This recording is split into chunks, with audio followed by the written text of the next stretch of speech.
நேர்த்திக்கடன் பற்றி விளக்குங்கள். என்ன ராஜா? நேர்த்திக்கடன். நேர்த்திக்கடனா? யாராகினும் சுவாமிக்கு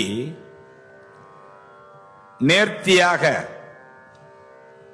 தம் உயிரையோ உடல்ல ஒரு அங்கத்தையோ நான் கொடுக்கறேன்னு நேர்த்திய பண்ணிக்கிறாங்களா?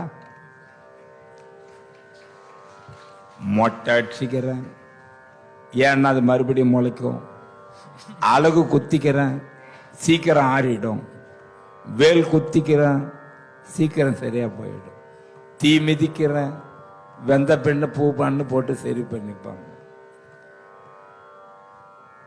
நிவர்த்தின்றது சீக்கிரம் அந்த பொருள் நிவர்த்தியாக கூடியது. அத நிவர்த்திய கடனா அவங்க அங்க செலுத்திடுறாங்க வார்த்தைய. அப்பா இறைவா, இந்த காரியத்தை எனக்கு செய்து வைத்தால் நான் உனக்கு இந்த காரியத்தை செய்கிறேன். எப்பவுமே தெய்வத்தை பலனை கருதி கும்பிடும் பொழுது அதனுடைய பலனை அவங்க அனுபவிச்சுதான் ஆகணும். கண்டிப்பா நிவர்த்தி கடனை செஞ்சாகணும். சாதாரண மனுஷன் நாங்க செய்ய வேண்டிய அவசியம் இல்லை.